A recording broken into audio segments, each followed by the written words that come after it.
네, 여러분 안녕하세요. 오랜만입니다. 네, 지금 우리가 넓이에 대해서 많이 봤는데 그 넓이라는 현상에서 우리가 적분을 이야기했죠. 네, 오랜만에 하니까 버벅거리네요. 자, 우리는 그러니까 흔히 말하는 흔히 적분이라고 하는 것을 이제 넓이라는 관점으로 이렇게 해서 넓이를 찾는 과정에서 결국 적분이라는 것이 정적분이라는 것이 나왔다. 네, 이런 관점으로 지금 이야기를 하고 있습니다. 해왔죠? 네, 그걸 한번 정리해 보겠습니다. 네, 간략하게 우리가 했던 이야기를 좀 다시 한번 기억을 더듬는 의미에서 해볼게요. 우리가 이제 옛날에 그 아르키메데스가 이런 넓이를 구하기 위해서 뭘 했죠?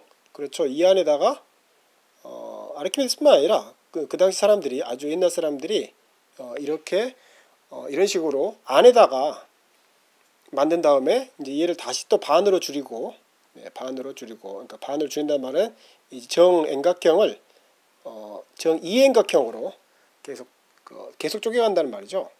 네, 그렇게 했을 때 이 안에 있는 넓이들, 이円각형까지 안에 있는 넓이들을 보다 이 원이 더 넓었죠.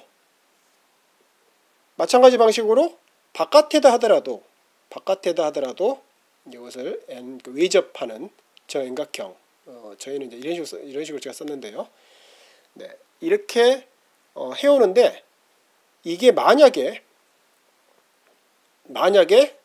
이 n을 엄청나게 많이 하면 이 Sn, 그러니까 안쪽에서 하는 것과 바깥쪽에서 하는 것이, 바깥쪽에서 이거를 해오는 것이 그러니까 해온다는 말이 정 n 다각형의 넓이가 실제로 이 진짜 넓이인 원과 뭐라고요? 그렇죠. 구분이 안 가는 상황에 이르게 된다는 것이죠. 네, 그거를 우리가 조금 더 정확하게 영어로 한다면 얘를 막 쪼개가다 보면 그것이 어떤 n에 도달하게 되는데, 이 어떤 n에 도달하게 된다는 것은 무슨 소리냐면 이 n을 넘어서는 모든 정 n 다각형들, 그러니까 예를 들어서 여기가 여기가 1억이었다면 1억을 넘어가는 그 이상의 모든 것에서는 어떻게 된다고요? 그렇죠. 이 S의 n, 정円각형에서 안쪽에서 하는 것과 이것의 차이가, 진짜와의 차이가 어떤 양수보다도 더 작아진다는 것이죠. 어떤 양수보다도. 네. 바로 이렇게 되는 조건, 바로 이렇게 된다면 우리는 그것을 넓이라고 불렀죠. 원의 넓이라고 부르게 됐었고, 그렇게 된다는 것을 증명했었죠. 이것은 이제 위에서도 마찬가지고요. 이것이 바로 옛날 사람들이 하던 넓이를 정의하는, 그러니까 곡선으로 된 형태의 넓이를 정의하는 방식이었죠. 그런데 이 방식으로 하게 되면 안 좋은 점이 뭐냐면, 안 좋다기보다는 어려워지는 점이 바로 이 정 n 다각형의 이게 우리가 지금 찾고자 하는 게 원인 경우에는 정 n 다각형의 넓이를 찾는 방법들을 해야 됐어요. 그러니까 한마디로 원의 성질 또는 정 다각형의 성질을 정확히 알고 있어야만 가능한 것이죠. 예를 들어서 우리가 포물선을 한다고 하더라도 이 포물선의 바로 이 부분의 넓이를 찾고 싶다면 포물선의 성질을 아주 잘 알아야 되고, 만약에 쌍곡선이라면 바로 쌍곡선에서 바로 이 부분의 넓이를 엄청나게 잘 알아야 되고, 그 다음에 우리가 또 그때 했지만 뭐였죠? 그렇죠. 바로 여기서 여기까지의 어떤 사이클로이드의 넓이를 구한다면 이 사이클로이드의 성질을 정확히 알아야 되고, 굉장히 이제 어려워졌죠. 이것들 각각을.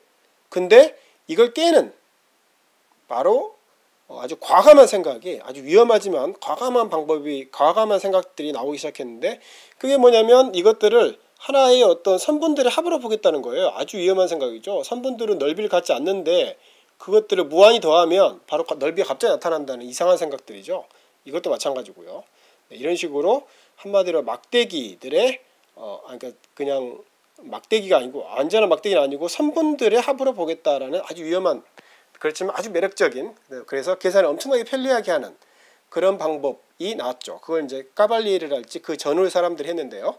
그걸 우리가 카발리에르 방법이라고 한다면 한마디로 우리는 이제 뭐냐면 이 아르키메데스의 엄격함, 그 다음에 까발리에르의 이 편리함, 이 두 개를 섞어가지고, 그 다음에 카발리에르가 갖고 있던 이 모순이 있었죠. 이 방법이 갖고 있는 이 선분이기 때문에 선분이 갖는 모순들, 이거 극복하는 새로운 대안을 마련했고, 그것이 바로 막대기로 구하는 방법이죠.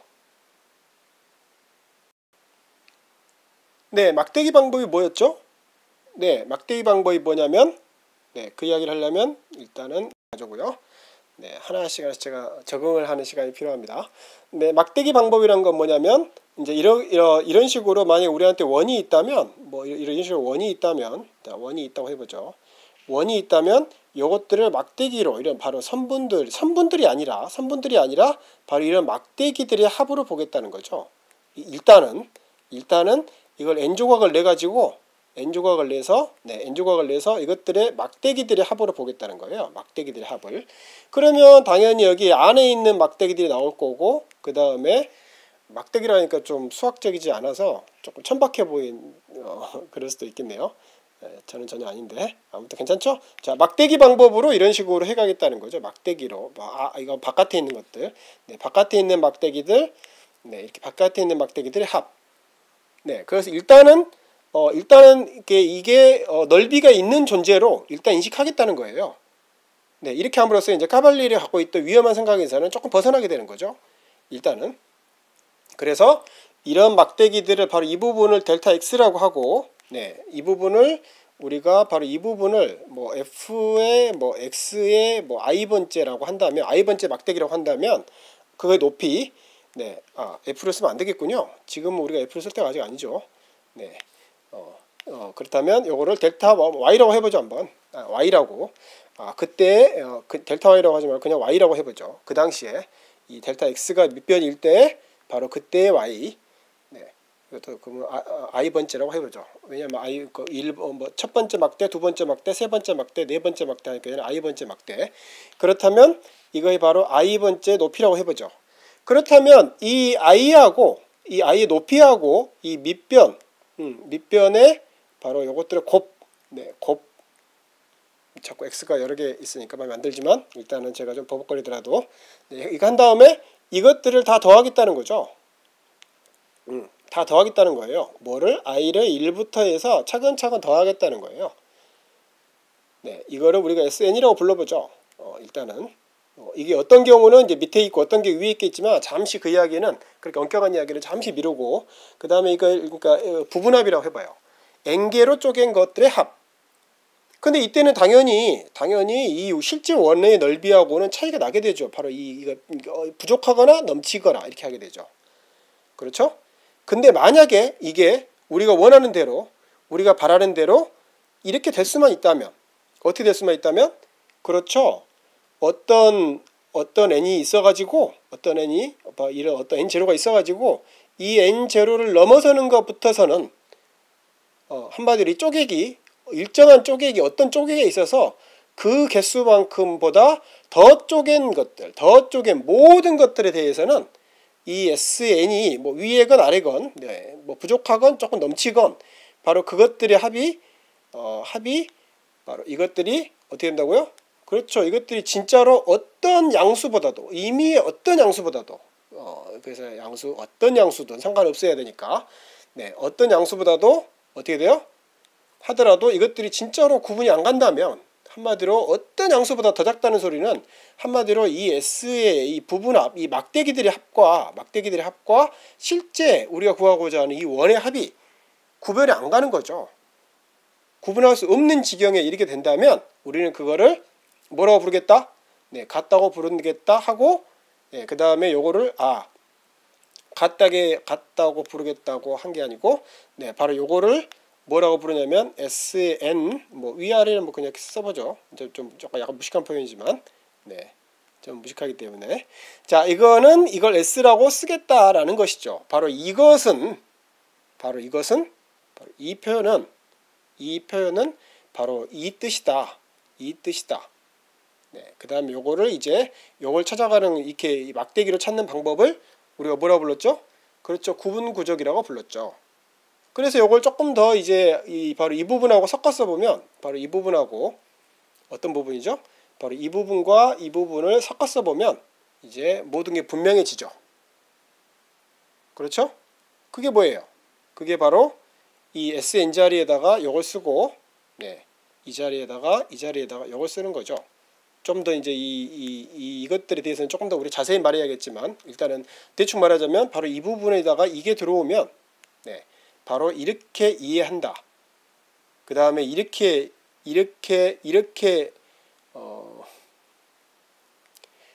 이해한다는 것은 무슨 소리냐? 바로 이 소리다. 한마디로 옛날 아르키메데스가 했던 그 엄격한 것을 뜻한다 라는 것이죠. 됐죠? 일단 여기까지 됐고요. 그리고 나서 우리가 바로 이것들을 이제 쭉 조금만 미안하지만 누구한테 미안하냐면 바로 이 그림한테 미안하지만 바로 이것을 이제 우리가 조금 더 한 발 더 전진해서 어떤 경우로 해봤죠? 그렇죠. 이것들 예를 가지고 해봤죠. 예를 가지고 해봤더니 어떻게 됐었어요?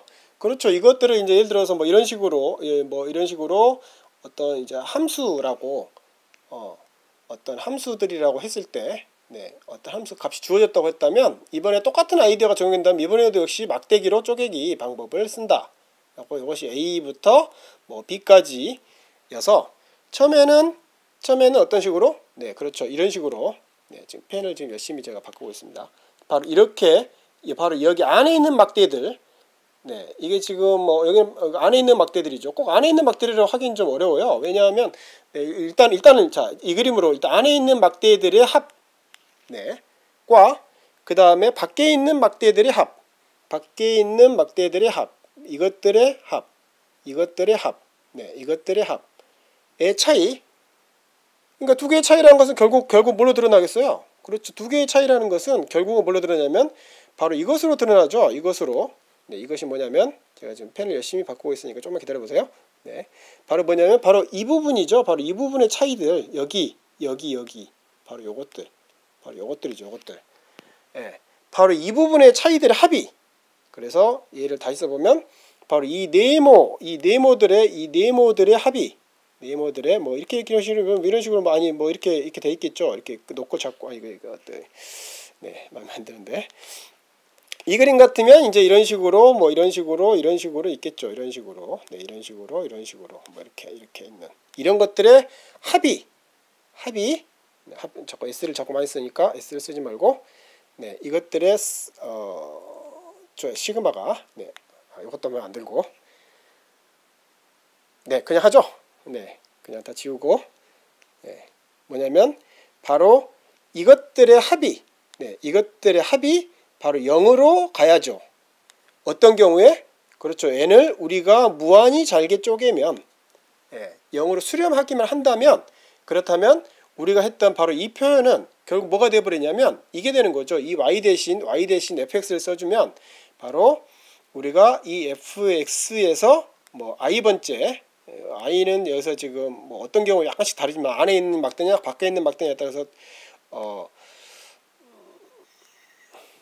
약간씩 다르지만 네, 이것의 의미를 우리가 다시 정해 준다고 한다면 자, 제가 나중에 그건 정의하기로 하고 바로 이것들의 이 막대들의 합을 그러니까 1부터 여기까지 어디까지? n개까지를 막대들 합을 다 구하겠다는 거죠. 그런 다음에 이 막대를 엄청나게 잘게 쪼개가지고 쪼개서 이것들의 합이 바로 이 델타 xi가 그러니까 델타 x i번째 델타가 i번째 델타가 이게 0으로 간다면 네, 그렇다면 바로 우리가 그 요걸 뭘로 정해 주면 되냐면 바로 델타 x번째의 바로 이 부분이 델타 xi라고 한다면 그 i에 있는 뭐 y 값이 이렇게 있을 거 아니에요. fx가 그 중에 뭐 가장 큰 값 또는 가장 작은 값이라고 해보죠.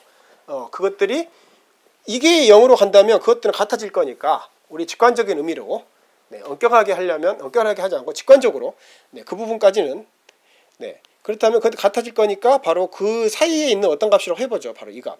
네, 이 델타 x 사이에 있는 바로 fx의 어떤 값. 근데 이 델타 x가 0으로 수렴해버리면 바로 그것은 한 점으로 모일 거니까 바로 그때 높이죠. 이상해졌죠. 어찌 보면 바로 다시 갑자기 또 뭐 선분이 돼버린 거예요. 선분으로 수렴한다는 것입니다. 그걸 잊지 말아야 돼요. 선분으로 수렴한다면 바로 이것들을 우리가 S라고 부르겠다. 구분이 안 가면 이죠. 됐죠? 이게 바로 이제 우리가 구했던 구분 구적이라고 하는 방법이죠. 넓이를 구하는. 네. 한마디로 우리가 수업에서 해봤다시피 무슨 소리예요? 그것은 바로 이제는 바로 이것들의 대수적인 조작을 알아야 된다는 것이죠. 이것들을 하려면. 근데 우리가 대수 조작을 그러니까 엄청나게 복잡한 대수적인 조작을 하지 않아도 되는 게 있었죠. 그렇죠? 그게 바로 뭐였어요? 그게 바로 부정적분을 찾아가지고 그것으로 넓이를 찾는 방법이었죠. 자, 그 이야기는 조금 이따가 다시 해보겠습니다.